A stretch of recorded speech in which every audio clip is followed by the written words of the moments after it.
Today's stuff we're going to be learning is Kiddushin, Daf Lamed Vav. This month's learning is sponsored by Leah Goldford in loving memory of her grandmothers, Tzipora bat Yechezkel, Rivka Yoda bat David Tzvi, Bracha Bela bat Beryl, her father-in-law, Chaim Gershom ben Tzvi Aryeh, her mother, Dvorah Rivka bat Tuvia Cohen, her cousins, Avram Ber ben Mordechai, and Sharon bat Yaakov, all who have Yurtzites in the month of Tishrei. All the myriad of things they taught us serve as a testament to their memory, and all these lessons are being passed on to the next generation, giving meaning behind, may their memory be for a blessing. They brought us up to fear Hashem, walk in the ways of the Torah and mitzvot, to have courage through emunah in the face of unspeakable odds, to reflect on our midot, to laugh and to love each and every person. Yehi Zechram Baruch. Today's stuff is sponsored by Debbie Baumgarten-Kuznets in honor of her daughter-in-law, Dvorah Sussman-Schwartz, for all she does for her family and still makes time for learning the Daf. Okay, we're going to get started with Isi. Isi, who seems to be, according to Rashi, the same as Isi ben Yehuda that we saw, who was the one, if you recall, who has this opinion that Mipnei Seva Takum is all elderly people, which is basically the halakha that we keep today, that it doesn't just apply to Torah scholars, but also to all elderly people. And then I thought about it a lot in shul on the Chag, seeing the way people help treat the elderly people in shul who needed help with all sorts of things. Very important, relevant mitzvah we see on a daily basis. And now ECS, we're on a totally different topic. Well, not totally, but we were talking about women and their obligation in mitzvot. And we're now talking about that when it comes to negative commandments, women are part of all negative commandments, except for 3 exceptions mentioned in the Mishna, to which EC added a 4th. What's the 4th? The 4th is lo yikrechu korcha ben enechem lamet, which means don't tear out clumps of hair. Okay, there's actually a requisite amount to be liable for this, which is the size of a bean. Okay, so it doesn't mean just one hair, but a clod of hair. Don't pull out a clod of hair if you're angry, grieving over a loss of a relative or someone who died. This comes under the category of things that are considered what we call darchei ha'emori. These are ways of the Gentile nations that we're doing in the places where we lived at the time, and therefore you can't do these things. We also finished up the last daf with lo titgodedu, lo tisretu saratek. Okay, these are 2 psukim which seem to be, according to Isi, they mean one and the same thing, which is what we ended our daf with, which is, right, we'll just go quickly through the end, because what we're going to see today is 3 interpretations of why Isi added this 4th prohibition that women are not included in. Okay, so that means if a woman were to pull out clods of hair in anguish over a dead relative, she would not be liable. Okay, probably because he believed, right? Maybe it depended on where you lived and what you thought. He just said this isn't what women of Gentile nations do. So therefore, if a woman does it, it's just not, again, also maybe hair-related things, like when it comes to shaving and beards and all that, maybe also other hair things are very different for men than they are for women. Even the word kereach is generally used when it comes to men. Balding, right? It's less common, although women do bald, and it does happen. So anyway, food for thought why he thinks that this really doesn't apply to women. But now we're going to have 3 different interpretations. The first we saw in the previous stuff, which is, it says in that pasuk, and it's what we call an AB structure, the way the Gemara understands this. It says, Banim atem l'Hashem Elokechem, you are sons of God. Lo titgodedu v'lo tasimu korcha ben enechem lamet. So don't just mutilate your body if you're upset about a dead person, a dead relative, or out of mourning, and don't create these bald spots between your eyes. We're going to see between your eyes is going to come to understand on the top part of your head. Okay, eventually we're going to say this actually applies to your whole head. That's going to be a different drasha we're going to see today. But when they say ben enechem, it doesn't mean your eyebrows. It means the hair at the top of your head. Where else do we see that? Which will come up later today in today's stuff. Tefillin, right? It says, put the tefillin between your eyes. We don't put it between our eyes, right? It goes on the top of the head where there's hair. And that's going to be a drasha today. They're going to learn actually from here. And then the next pasuk said, Ki am kadosh ata l'Hashem Elokecha. So the drasha went like this. Banim is only banim. Well, what does that apply to? Like I said, it's A-B. Banim skips lo titgodedu, goes to lo yikrechu, lo tasimu korcha. Okay, don't make yourself bald. The next pasuk, Ki am kadosh, you're a holy nation, refers to the whole nation. That's referring to lo titgodedu. Okay, to which the Gemara then started saying, that seems a little bit random, right? So let's just read it inside. Why would you have it do A, B, A, B? That banim only skips lo titgodedu and goes to lo tasimu korcha. Well, and Kishu Omer Am Kadosh, Hashem Elokecha, Regedida Amor, Haman. So then they say, because of the Am Kadosh must refer to lo titgodedu, and banim refers to, right, Hamani Kaim banim velo banot, likorcha. To which the Gemara says that didn't really answer our question. So, right, it seems arbitrary. Why wouldn't you just do banim goes with the words next to it, lo titgodedu, and that means only men are liable for that. Lo yasimu korcha connects with the next pasuk, ki am kadosh, which applies to women as well. To which they said, no, it makes more sense to exclude the korcha for women. Why? Because it's already exclusionary. Gdida applies anywhere in the body. So then we would assume if something's going to be limited, it's not going to be that one, because that applies even where there isn't hair. Whereas because it's limited in terms of place, we're going to limit it also in terms of who's part of that prohibition. To which the Gemara says, but wait a minute. The more simple way of reading these psukim is to say banim is followed by lo yasimu korcha and lo titgodedu. So why don't we just say banim but lo bano ben lekorcha ben legdida? That applies to both. And then ki katav am kadosh atah Hashem Elokecha, that must refer to something else, even though it's not even in our section, but it is kind of in the spirit of our section, which is bislita udichtiv. And the assumption here, by the way, I didn't mention in the previous class, is that what's the difference between srita and lo titgodedu? They're both mutilating your bodies. So Rashi explains one is biyad and one is bekli. One is with your hands and just doing it with your hands, and one is with an implement. Okay, like using some sort of implement to actually tear it out. Okay, maybe they mean like tweezers or something like that, where it might be different if you just pluck it out with your hand. And maybe that's referring to two different things. And then the one that's called srita is the one that women are included in, that the Am Kadosh is referring to that. To which they answer, kasavar isi srita udida achati. So now, Isi thinks that Srita and Gedida are exactly the same thing. So we're going to see the Srita, by the way, comes up in the pasuk for the Kohanim. Same way we had the shaving, we're going to have a very similar structure right now coming up, because the psukim by shaving, which we compared, it also appears by Kohanim, and it also appears by regular everybody Jews. Same thing is going to be with this Korcha, okay, and the Sarate. All of this Srita appears also in both places. We're going to learn from one to the other. Anyway, right now, if you assume that Gedida and Srita are all one and the same, then something has to be included, something has to be excluded. We're going to basically say the banim velo banot, men and not women, is going to be specifically the korcha. That's Isi's approach. And the lo titgodedu is going to apply to everybody. And that's the first explanation of Isi. But as I said, we're going to have three different explanations of how Isi gets there. So one is to connect it with this banim atem LaHashem. Then we're going to go through Abaye's approach. Then we're going to have Rava's approach. We're going to ask, why didn't Rava hold like Abaye? Why didn't Abaye hold like Rava?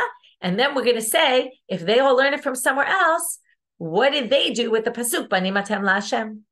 Because they don't have the first Rasha, otherwise they wouldn't have needed to say what they said.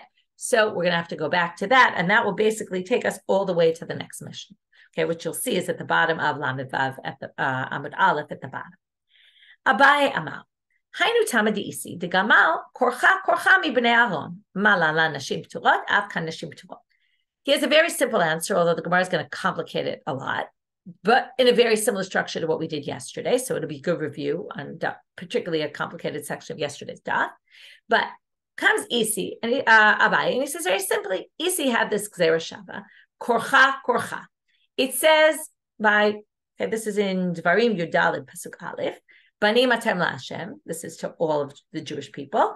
Loted, or maybe only all the men. That's what we're trying to say. But banim atem LaHashem loted go to do v'lotasimu korcha b'neinechem lemit. But that's not to Kohanim. That's to anybody. Okay. Now, if you just had this pasuk, you might think this applies to all Jews, including women. But then you go to the pasuk about the Kohanim. Now remember, this is in chapter 21, which we already read just before and in the previous daf, which was it's a commandment to the sons of Aaron, which means all the male Kohanim. And there they have special rules. It starts with not being impure to dead people. And then it moves on to our pasuk, which is pasuk A, which we also read yesterday in the yesterday's daf. Lo yikrachu korcha berosham. Don't make bald spots in your head. Upe'atz kanam lo yigalecho, and don't shave the corners of your beard. Ubivsaram lo yisrutu sarated. And here comes the mutilating your body. Okay, don't make scratches or mutilations on your body. So now, what happened? What did we learn? That B'nai Aharon means men and not women. And it not only applies to the first thing, right, which was about not becoming impure to dead bodies, but also to the subsequent psukim, that it's only men and not women. Now, once you say that's only men, and it says korcha there, and it says korcha bayas, and we have this gzera shava, we learn from one to the other that also by regular Yisrael, it's only men and not women. That's very simple. That's Abaye's answer. But the Gemara, as I said, is going to complicate. And they say, wait, if you think that when it says B'nai Aharon, it's not just referring to not becoming impure to dead bodies, that's only reserved for males, but the rest of them are for females as well. No, right? If you're going to say that the male, the B'nai Aharon, refers to the entire section, then which is what we just assumed, and then we learned by Gzera Shava to Yisraeli. If that's the case, that it refers to the whole section, well, then you don't even need a Gzera Shava. You could learn it Titi b'Kal v'chomer. You could learn it from a simple Kal v'chomer argument. We saw this in the previous page. Va'ana mina, and I would say the following: Uma kohanim sheriba b'hem hakatuv mitzvot yiterot. Kohanim in general are put on a pedestal, right? And they have a lot more mitzvot than they have to keep than everybody else. And it says, B'nai Aharon v'lo b'not Aharon. Again, this is the same theory as we just said about the lo titgodedu. If this is less far-reaching, like Lesim Korcha before we said was less far-reaching, because it's only in a place with his hair, then it would be more obviously limited, right? So now they're going to say the following.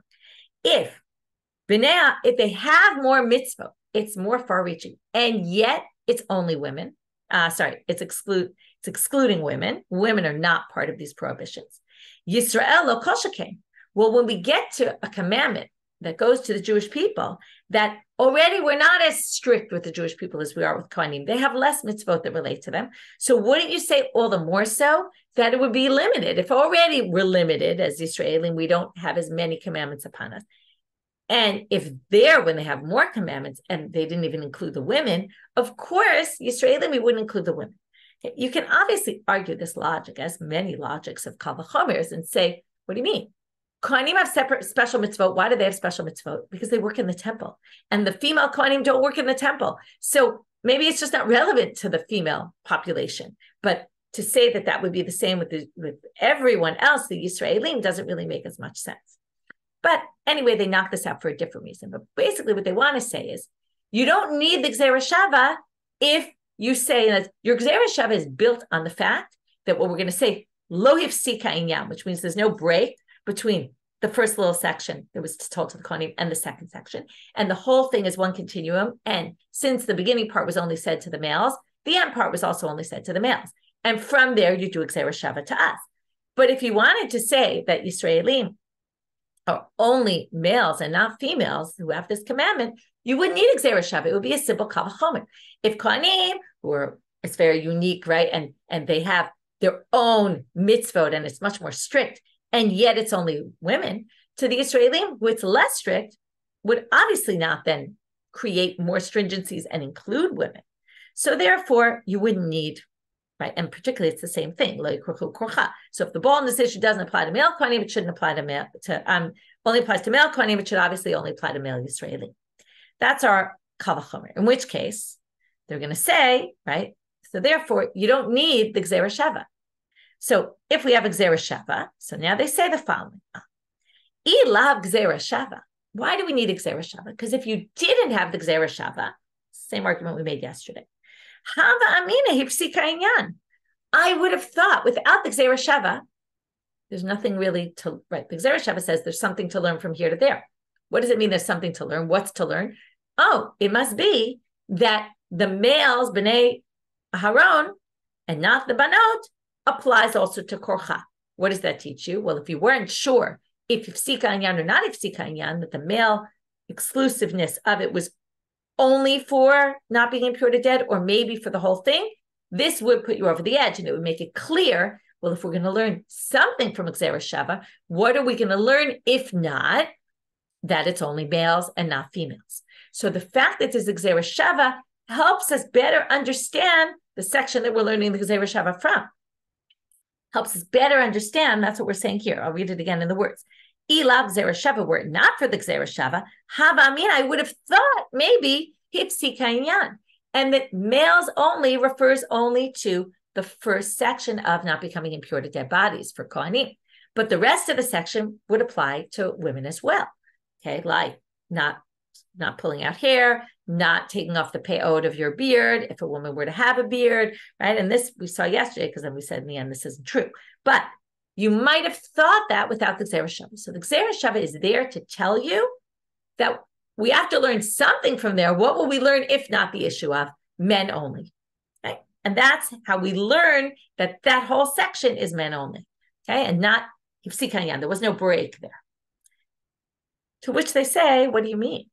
Just because you have this Gzeira Shava, korcha, from one to the other, could be to teach you something entirely different. And this is why I said this gets very complicated here, because we're going back and forth. All we have is a simple answer. Gzeira Shava teaches us, just like there it's men only, also here it's women only. But then they go all crazy about Abai and say, first of all, there's this whole thing. Maybe there's a break in the pasuk, and only the men only is only referring to the first part, and back and forth, and basically tries, right, they try to argue his point. It's the whole point of the Gzeira Shava. But then they say, wait a minute. But we have 3 other halachot that are learned out from that Gzeira Shava, which means that the existence of this Gzeira Shava does not prove our point. We were trying to say, what other thing would you learn from the Gzeira Shava if not that men only? And therefore, that teaches us that it's men only by Kohanim, and from there, we're going to learn to our case. But there's a Gzeira Shava actually in a Braita. That same Gzeira Shava, korcha, teaches you 3 halachot, okay? 2 are going to be learned for the Kohanim from there to Yisraelim, and 1 is going to go the other direction, from the Yisrael to the Kohanim. So before we get to the Gzeira Shava, first we have to learn the psukim better. So again, I'll read you the 2 psukim so you have them straight in your heads, because otherwise it'll get a little confusing. We started with the pasuk in Dvarim about regular Yisraelim. Manim atem l'Hashem Elokechem, your sons to God, lo titgo to do. And the key part for us right now is pay attention now to all the words in this pasuk, which we didn't before. Lo tasimu korcha benenechem lemet. Tells you a few things. Don't put a korcha, don't put a bald spot between your eyes for a dead person. Now let's go to the Kohanim pasuk. This is Vayikra chapter 21, verse 5. Lo yikrichu korcha berosham. Notice it doesn't say beinechem, it says on your head. And it's a double language, lo yikrichu korcha. Okay, so now we're not going to read the rest of that pasuk, it's not important. Now we're going to start. First, we're going to learn the psukim by the Kohanim and learn 2 halachot that come out of there.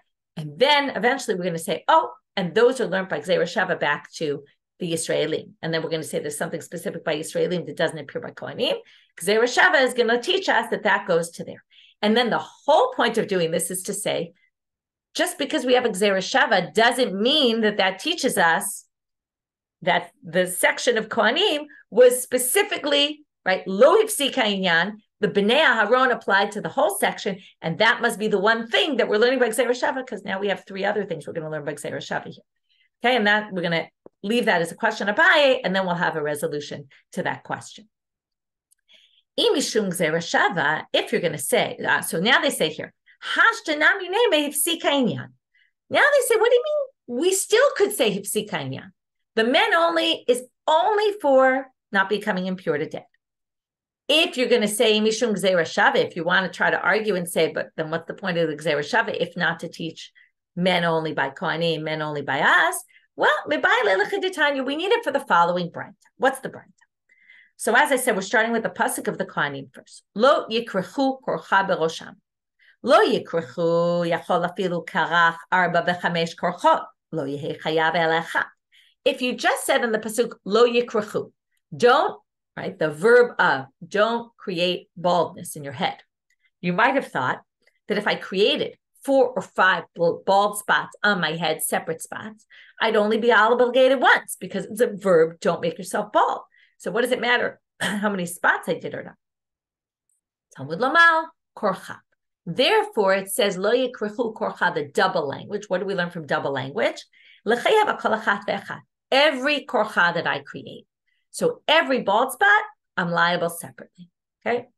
I'm assuming you get lashes for that. So you get a separate set of lashes for each bald spot you create. Birosham. So that's the first halakha. Okay, the first halakha we're learning about the Kohanim. Eventually, we're going to Gzeira Shava this back to the Israelim. But the first halakha we learned double language. Notice in the Israelim it doesn't have double language, only in the Kohanim. Kohen double language comes to teach you each spot you're obligated, liable separate. Birosham matamud amar. Why does it say on your head? Because where else are you going to pull out hair if not on your head?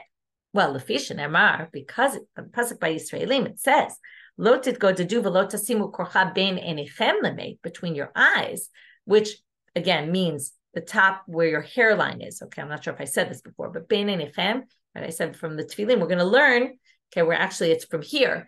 Bein enechem, you don't, I mean, some people have some eyebrow hair between their eyes, but we're not talking about that. The bein enechem means the part of your head near your eyes, which means where your hairline is, okay, at the top there, right above your forehead. Now, Yachol, because it says bein enechem for the Israelim, you might have thought by Kohanim it's the same thing. Yachol lo yehi chayav elal bein ha'inayim. Maybe you're only liable for the hair right there. Minayin l'rabot kol harosh. How do you know the whole head? Talmud lomar birosham. So the birosham by the Kohanim comes to teach you that if you made a bald spot in the back of your head or on the top, the middle, the center of your head, you'd be liable as well. L'chayev, okay, that's the whole head is like that. Now they're going to say these two halachot that we just learned by Kohanim. Number one, you're liable for each bald spot that you create. Number two, that it's on your whole head and not just on the top part over there near your forehead. Well, now you might say these two additions here, right, expand on this prohibition. Well, maybe you're only by Kohanim who have all sorts of extra mitzvah. Yisrael minal, and how do we know that these two things are actually true for the Yisraelim as well? Meaning, if I'm a regular Yisrael, okay, male at this point, according to Isi, and I pull out hair on the back of my head, even though it says bein enechem, I'm still going to be liable. And even though it doesn't say yikrichu korcha, it just says lo tasimu korcha. So you might have thought maybe if I do a bunch of bald spots, I'm only liable once. Well, ne'emar kan korcha v'ne'emar lahalan korcha gzeira shava. The same word appears by both. Ma kan chayav al kol korcha v'korcha v'chayav al harosh kebein ha'inayim af lahalan chayav al kol korcha v'korcha v'chayav al harosh kebein ha'inayim. These laws we just learned by Kohanim are actually also true as well for Yisraelim. That's what's learned from the Gzeira Shava. And furthermore, I told you we're going to learn 3. This is 2 so far. Now we're going to learn 1 from the pasuk. You might notice there's something missing in the pasuk of the Kohanim. What's missing? Ma lahalan al met, afkan al met. Notice it said, don't tear your hair out on account of a dead person. It said by the Yisraelim, but it didn't say that by the Kohanim. It just said, don't tear your hair out. Maybe you can't tear your hair out on a regular day. No, only out of mourning. And that we learn from the Gzeira Shava going in the opposite direction, from Yisraelim to Kohen. So basically what we're saying is the details that were mentioned there and the details that were mentioned there, both are true for both places. In any case, what was the whole point of this? This was all to teach you that the point of the Gzeira Shava could have been for this. And it's not necessarily to teach you men only, and that not only was men only for the beginning part about the Kohanim, but it was for the whole section. And from there, that was the whole point of having Gzeira Shava, to teach you not only that we're going to apply that to Yisraelim as well, but first and foremost that Kohanim, it's only males. And from there, we get to Yisraelim, it's only males.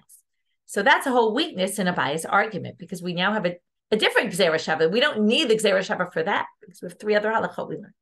To which they say, Im kein nichtov kerach, my korcha shmat min atarte, our classic that we keep going back to in this Masechet over and over again. It's the way the word was worded. It comes to teach you 2 things, meaning there's a Gzeira Shava in 2 ways. It could have said kerach in both places, which would have meant a bald spot. And now they say, no. It said korcha to teach you 2 types. There's 2 things we learn by Gzeira Shava. One is these three halachot, that whatever halachot apply to there, apply to there. And the second thing it's teaching you from the language, that it gives you this extra hey to teach you another reason to make Gzera Shava, is that, again, number one, by the Kohanim, lo ipsika inyan, Bnei Aaron applies to the entire section. And then we're going to carry that over to Yisraelim. And that was the second, that now is solidifying or resolving all the questions against Abaye, who had that understanding. The obvious, I already told you that we're going to later get to why didn't Rava agree with Abaye. The obvious is going to be what, as we've seen many times, Kerach Kocha lo darshe, right? He didn't buy into that you can darshan two things from this and have two different Gezerah Shavot, okay? So that's going to be the easiest argument against Abaye. So if you're not convinced by this, neither was Rava, okay? It's a bit of a weak argument in the end that, it's clear there's two types of Gezerah Shavos here. First of all, Gezerah Shav in general, we usually say we learn all sorts of things. But remember, here we have to have the whole point. This is the part that I think is complicated to follow, which is the fact that there's a Gezerah Shava proves there has to be something to learn from that Gezerah Shava. What would it be if not to teach you that by the original one that we're going to now learn to the Israelim, it actually is men only, okay, which wasn't so clear. And that's the point of the Gezerah Shava. So in order to have you have to have something new to teach us. You have to say, there's one Gezerah Shava we learned from the fact that the word could have said kerach. The fact they added a hey comes to teach you that it applies, that there's two different Gezerah Shavas going on here. The second one, or whichever one, but one of them is really just to teach you about the Kohanim in general, that it's men only. And from there, we're going to take it over to the Yisraelim, that it's men only. Okay, so that was the second reading of Isi ben Yehuda. So just to, again, review, the first is we learned it from Banim Atem LaHashem, Banim and not Banot. That's the pasuk by the Israel. The second one is to learn it from the Kohanim, that it said Bnei Aaron and not Banot Aaron, and from there Gezerah Shava to the Yisraeli, regular everybody. Rava is going to have a third explanation. Rava Mar Hainu Tamadi Isi the Yalef Ben Enechem Mitfilin. By the way, that was the hard part of today's daf. After this is pretty straightforward and clear. Not as back and forth, up and down, in and out. So Rava says, the reason for Isi is very simple. It says Ben Enechem by Tefillin, okay? And what do we know about Tefillin? We just learned this. Malahalan Nashim P'turot, women are exempt from Tefillin, right? Notice the same wording of Ben Enechem is used. Why on earth would the same wording be used? It's not the most common wording to talk about Ben Enechem, especially when it actually means the head, okay? And not even between your eyes. But it uses the same language to teach you that just like by Tefillin, Nashim are P'turot, Afkan Nashim P'turot, it also comes to teach you that women are exempt from Lo Yasimu Korcha Ben Enechem. Okay, don't make a bald spot between your eyes. Now they're going to say the following. Now, okay, we're done. That's it. Now the Gemara is going to say, Rava, my time alo amar Abaye, and I already told you this. Why didn't Rava agree with Abaye's reading? Because kerach korcha lo mashmale. He didn't think that was worth darshaning and saying there must be two different Gezerah Shavot going on here.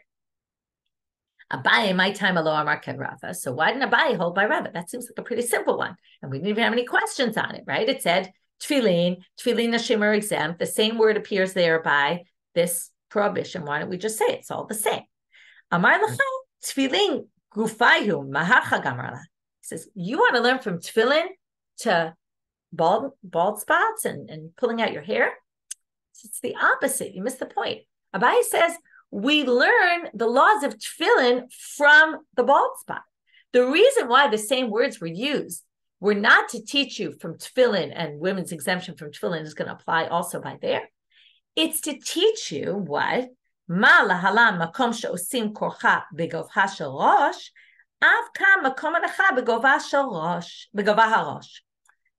we know that tefillin go on the hair where the hair is, right? They always put the tefillin, put it where the hair sits, and not ben enechem, you would think would mean forehead or right between your eyes, really. But the reason we know that it's where the hair is because we learn it from our pasuk. Obviously, when we say don't pull out hairs, we don't mean on your forehead. Most people don't have much hair on their forehead. So since the bein enechem by our pasuk of bald, pulling out hair, means putting it where there's hair, also the pasuk of tefillin means putting it where there's hair. So therefore, we say, right, bein enechem basically means the part of your head that's close to your eyes. That's really the way it's translated. So now, if you're going to learn from our pasuk, the Bnei Nechem is teaching you to the tefillin, then you're not going to be learning it the opposite direction. Now, again, you might say, what do you mean? Right? Gzera Shava is going both directions. I'm not sure there's actually a Gzera Shava. They don't use it the way they usually say Gzera Shava. And it seems more like they say, oh, that word is just coming to explain to us. But what we do is we use our psukim as the central location to understand what Bnei Nechem means. So that applies wherever else it says Bnei Nechem. But then you wouldn't be able to say that Bnei Nechem by tefillin is to teach you by us that women are exempt. Now they say, okay, so that resolved why Baya doesn't hold like Rava, Rava doesn't hold like Baya. What happened to that banim pasuk? Right? What did each of them do with that? Ben labai, ben Rava, hai banim atem my darshebe. There it seemed like men only, right? Again, you have banim, male children. So that would mean males in general and not females. So what do they do with this pasuk? This is a perfect drasha for Rosh Hashanah, Aseret Yimei Tshuva, the 10 days of repentance. It's always nice when that happens. Very powerful machloket here, okay, between Rabbi Meir and Rabbi Yehuda about how to understand this pasuk. So you basically say Rav and Abaye would, apply it to this. They would say that this pasuk is coming to teach you one or the other side of this drasha. What's the braita? It says in a braita, Banim atem l'Hashem Elokechem. Now, what's the rest of that pasuk? You are sons of God, and then it says, don't mutilate your body or pull out your hair when you have a dead, you're mourning for your loss. Don't do that. Why don't do that? Because, right? What's the reason? Because that is a way of other nations, right? That were living in the land at the time that they would do this. And God doesn't want us keeping the laws of the other nations. Why not? Because he wants us to be part of his nation with different set of rules. So now let's connect that with Banim Atem L'Hashem Elokechem. Comes Rabbi Yehuda and says the following: if you keep my ways and do things as let's say the Jewish way, the way I tell you to do it, then you'll be called my sons. But if not, I won't call you my sons. Okay, either God's saying I'll disown you, or maybe not that bad, but I definitely won't call you my sons. Like my sons is a term of endearment. I'm not going to call you that if you don't keep my ways. Divrei Rabbi Yehuda. Rabbi Meir Omer, ben kach uben kach atem kriyim banim. Rabbi Meir says we learn the opposite from this. Banim atem l'Hashem Elokechem. You are my sons no matter what. Right? This is the way we like to believe, our relationship with our children or with our parents. No matter how much we upset our parents, going back to the whole kibud avayim, or how much our kids might upset us, right? You still, in the end of the day, you love them. And it doesn't matter what they do. You're going to love them anyway. You're going to always call them your children. So Rabbi Meir says, no, it's the opposite.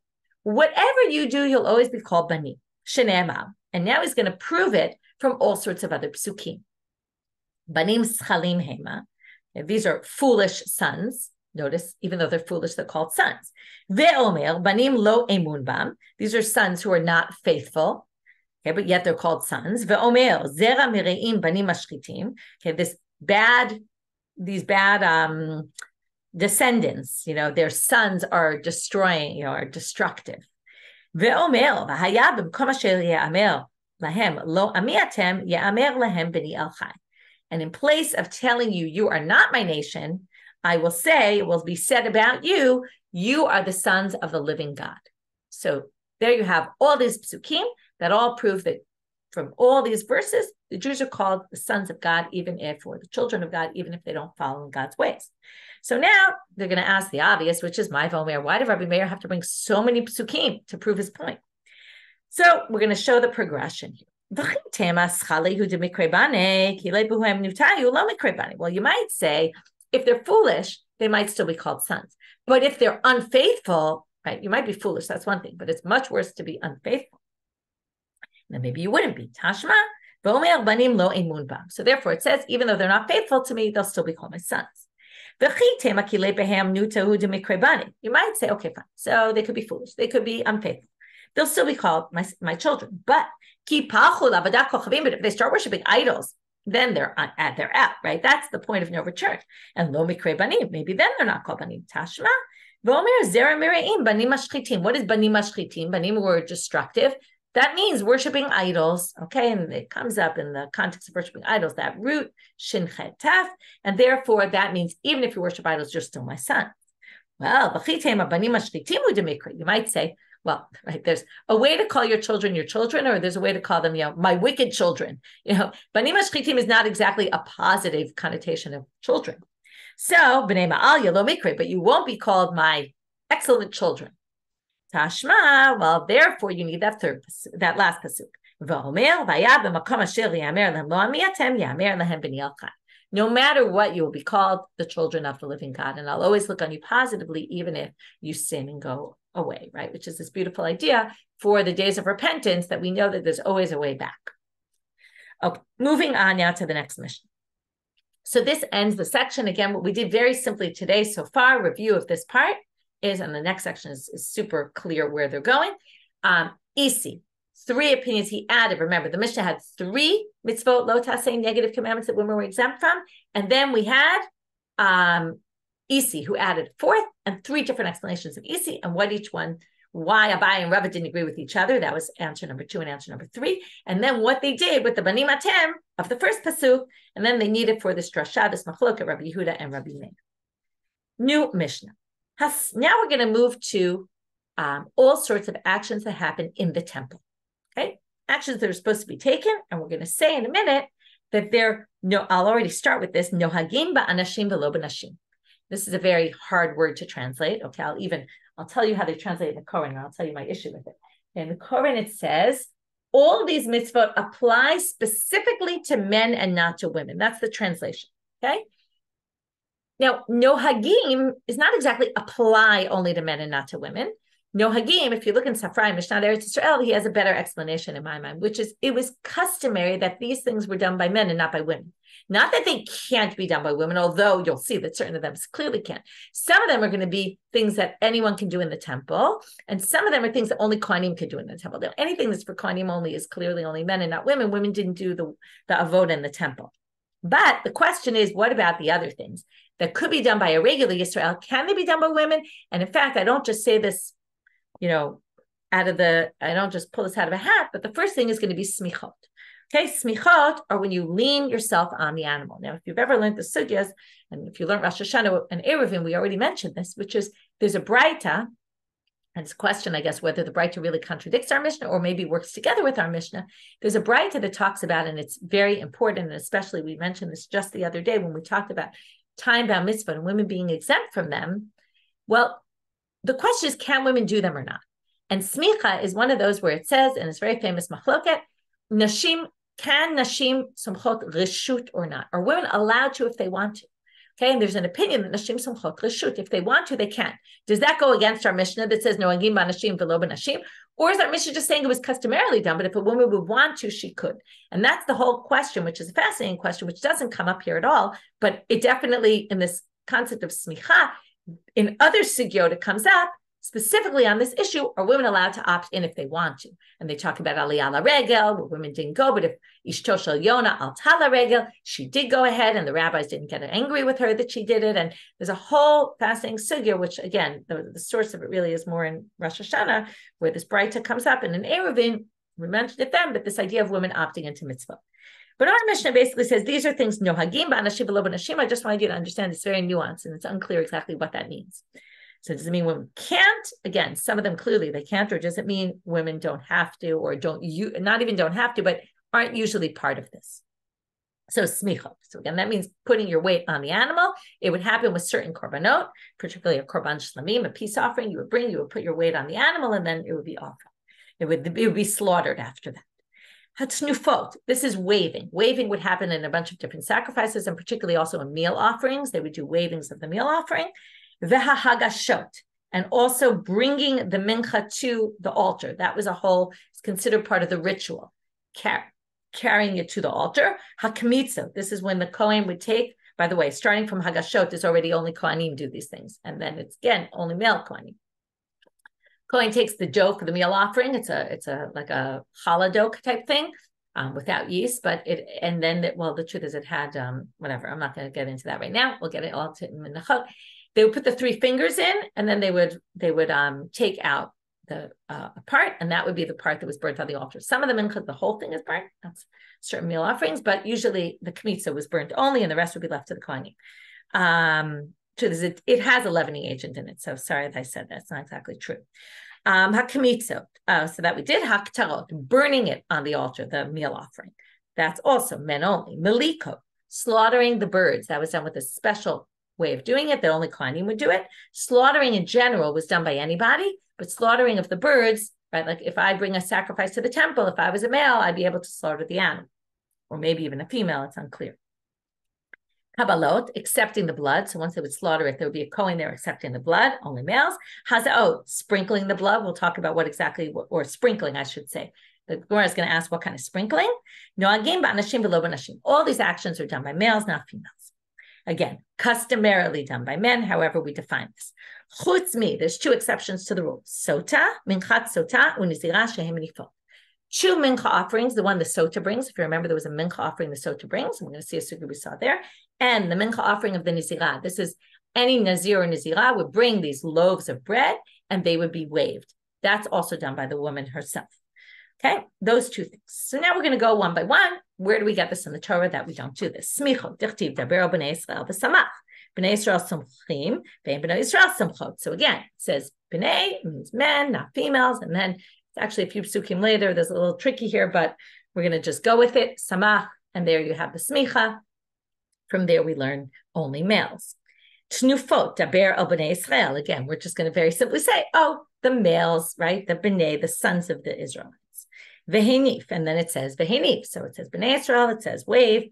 B'nei Yisrael manifim, b'nei Yisrael manifot, so they obviously don't wave.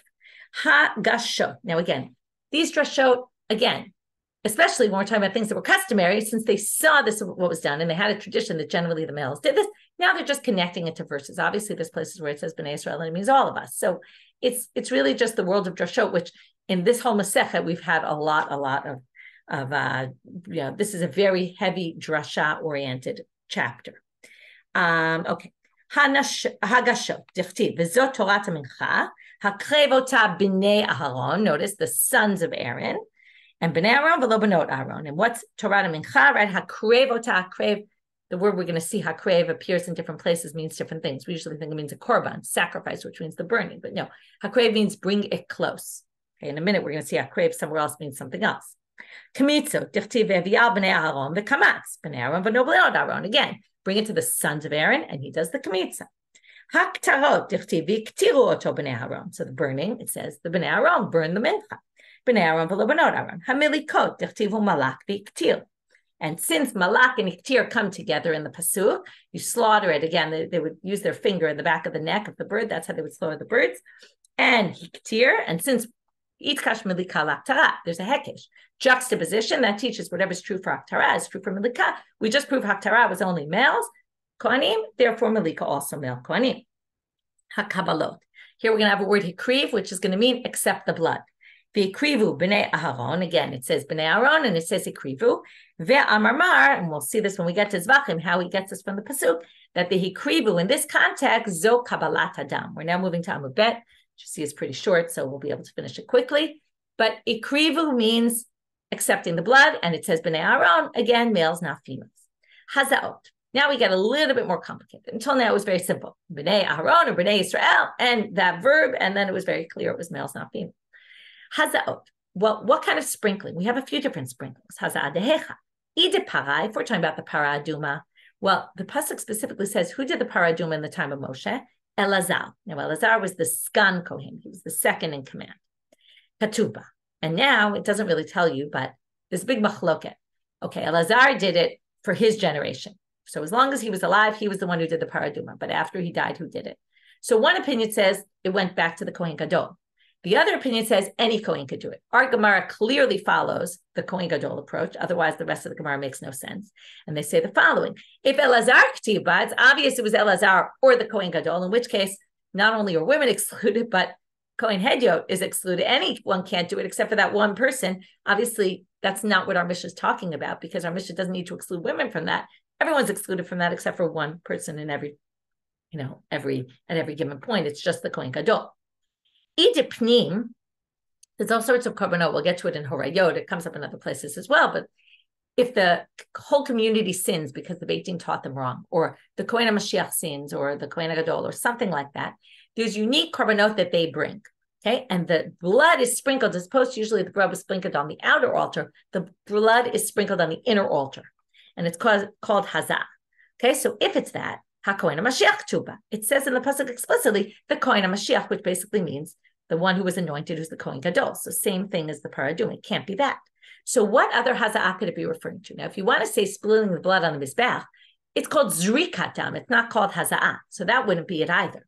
Well, they say ela hazah de ben o. The place where hazah is mentioned when it comes to blood is the blood offerings of the bird. If I bring a sin offering of a bird, let's say I sin and I can't afford the more expensive animals, so I can bring birds. Now, there the blood gets sprinkled. And how do we know that only men do that for bnei, right? The kohanim and not the females. Well, we're going to have it from a kavachomer, just like by the animals. Only the kohanim do this pouring of the blood on the altar. Likewise, when it comes to the sprinkling of the birds, it must be done only by the male kohanim and not by the females. And that's going to be what the Mishnah must be referring to. Now here's the kavachomer. Ma ben son shelo kavalo kohen l'shchitato, kavalo kohen l'zahato. Now, here goes back to what I said before. Shchita of an animal can be done by anybody.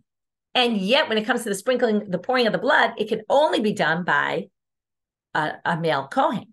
So a ben of shekavalo kohen l'melikato, when it comes to the bird, we're already only the kohen to do the slaughtering, because it's a special thing called malika, and they only allow kohanim to do it. Then obviously the Kohen is going to be doing the sprinkling, the male Kohen, in which case the female is out. And that must be what the Mishnah refers to. Okay, we'll end with this last line of the Mishnah, and we'll stop before the new Mishnah. These are the two exceptions to the rule. And here's a sugya we've seen before. Amar le Rabbi Elazar. It should be Rabbi Elazar, which is the student of Rabbi Yochanan, le Rabbi Yoshai de Dari, to the Rabbi Yoshia who was living in his time, not to be confused with Rabbi Yoshia the Tana. Don't sit down on your knees until you explain to me the following. How do we know that a mincha offering of a sotah, meal offering, needs waving? Minalan, they ask, what kind of question is this? Don't sit down until you tell me the answer to this question. It's the most obvious question. You need to open a Tanakh and you'll see. It says, and you wave the meal offering. That's pretty obvious. What he must be asking is, how do you know that the people who are bringing the sotah, the minchat sotah, meaning the woman she's basically the owner of this, has to do the waving herself? So now they say, another Gzeira Shava today, started with Gzeira Shava, we're going to end with Gzeira Shava from the Korban Shlamim. Ktiv hacha v'lakacha kohen miyad isha. It says the Kohen takes the mincha, and then it says, and he waves it. So there it sounds like the Kohen waves it. Uktiv hatam, by a peace offering, it says, Yadav tivienu. The owners bring it, and then it says, and he waves it. So in the Sotah, it's the Kohen. In the Shlamim, it's the owner, but of the owner of the Korban, but both have the word Yad. So what do they say? Makan Kohen, af lalan Kohen, malalan balim, af kan balim. So now they learn, just like this is the Kohen, also that's the Kohen, and just like that one is the owner, this one's also the owner. HaKetzad, how does it do it? It's very confusing. The owner or the Kohen, who does the waving? HaKetzad, so how does it go? Kohen machnis yado tachat yad ba'alim u'medif. The Kohen puts his hands under the hands of the owner, and they wave it together. Okay, and that's how you learn that the Sotah has to wave the offering. Tosfot says, how could you do it? By touching. Okay, it's not really, he doesn't mention the issue of Negia, that it's a woman and a man's hands touching, but he mentions this chatzitza issue, which is your hand is no longer touching the sacrifice, but it's touching someone else's hand, and their hand is touching the sacrifice. And how could that be? So he suggests that under means underneath, but not touching, but at some other part. They're each holding a different part of the korban, and then they wave it. Either which way, now we have Eshkachan Sotah. So that resolved our Sotah. How do we know women do the Sotah? We learned from there. Nizira Minalan, how do we get the Nizira? Kaf kaf misotah. So once we have by the Sotah, we have a Gzeira Shava to the Nazir. Rashi gives us the psukim. V'natan al kapeha. It says by the Sotah, they put the offering on her hand, and in the Nazir it says v'natan al kapeha Nazir. We put it the mincha in the Nazir's hand. So from there you see whatever's true for Sotah will be true for Nazirah, and therefore if it's a female Nazirite, she does the tnufa also. Those were the two exceptions to the rule. So what we did in the second part is basically just learn this whole list of rituals that go on in the temple None of them are done by women other than the tnufa. And again, what does it mean not done by women? Does it mean they can't do them? Right? Again, certainly by smicha, there's a bit of a debate. Certainly when it comes to the women, female kohanim, they certainly didn't do the avodot that were done by the kohanim only, but there is a bit of a question about the issue of smicha, which again, that is one of the basic sources for women opting into time-bound commandments. Have a great day, everybody. Wishing everyone a Shana Tova.